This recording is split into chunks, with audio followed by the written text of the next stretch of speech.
경영의 흐름을 읽는 가장 정확한 채널 코리아 비즈니스 리뷰 팟캐스트입니다. 산업과 기업 그리고 사람을 잇는 이야기 지금 시작합니다. 오늘은 글로벌 공급망 얘기 좀 해볼까 하는데요. 이게 정말 빠르게 변하고 있잖아요. 특히 그 새로운 제조업 허브로 막 떠오르는 베트남, 여기를 좀 깊게 파보려고 합니다. 저희 코리아 비즈니스 리뷰 기사를 바탕으로 핵심만 딱딱 짚어볼게요. 차이나 플러스 원, 이젠 옛말이고 베트남 플러스 원이다. 이런 말까지 나오던데 이게 정확히 어떤 흐름인가요? 네, 그게 단순히 이제 중국을 대체한다 이런 수준을 좀 넘어선 것 같아요. 뭐 지정학적 리스크나 또 팬데믹 겪으면서 특정 국가에 너무 의존하면 안 되겠다는 생각들 기업들이 많이 하잖아요. 그런 전략적인 움직임 속에서 베트남이 핵심 대안으로 딱 떠오른 거죠. 그냥 대안이 아니라 핵심으로요? 그렇죠. 실제 숫자를 보면 이게 확 와닿는데요. 2024년 베트남 경제 성장률 목표가 6.5%였는데 이걸 훌쩍 넘어서 7.09%를 기록했어요. 이게 지난 14년 동안 네 번째로 높은 수치예요. 와, 7% 넘게요. 대단하네요. 네, 수출도 엄청났죠.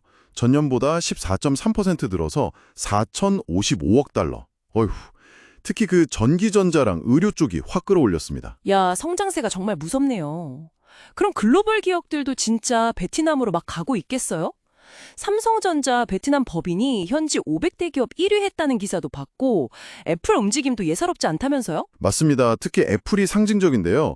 그 JP 모건 분석을 보면요. 2025년까지 애플 제품의 중국 생산 비중이 있잖아요.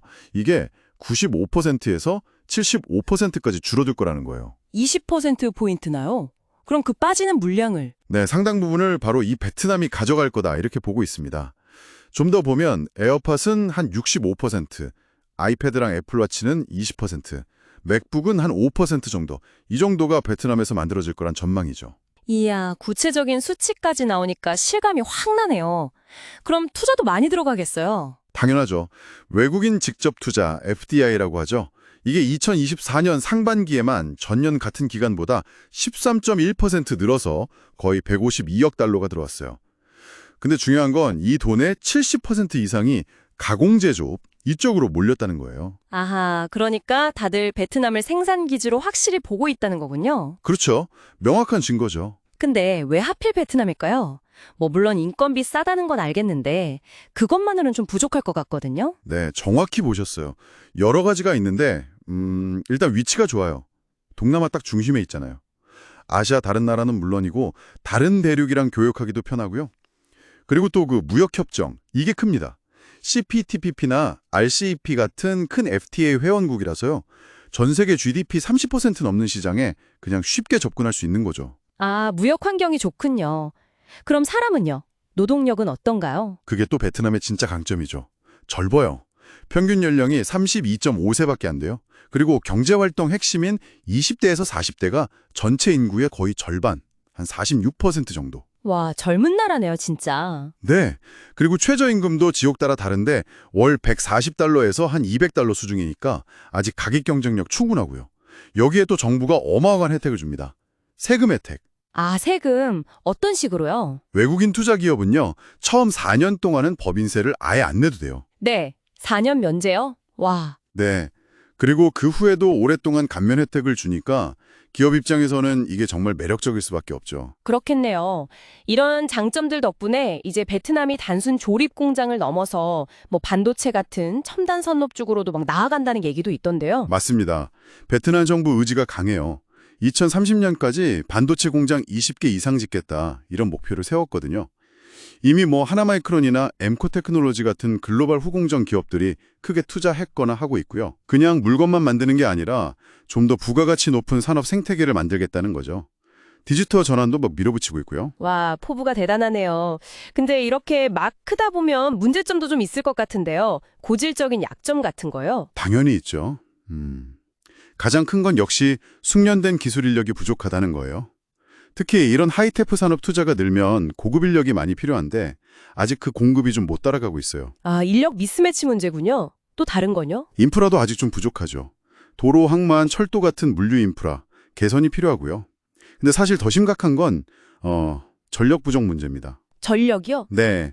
공장은 막 늘어나는데 전력 공급이 이걸 못 따라가는 거예요. 특히 건기에는 막 정전되고 그래요. 이건 진짜 빨리 해결해야 할 문제입니다. 그렇군요.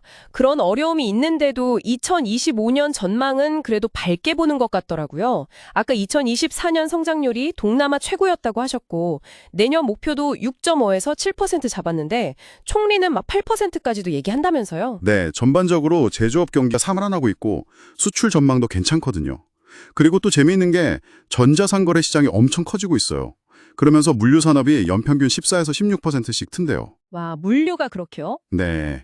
그러니까 제조업도 크고 내수 시장도 커지니까 이게 물류 산업 발전으로 이어지는 뭐랄까 선순환 구조가 만들어지고 있는 거죠. 아하, 들어보니까 베트남 플러스 원이라는 게 단순히 공장 하나 더 짓자 이런 차원이 아니네요.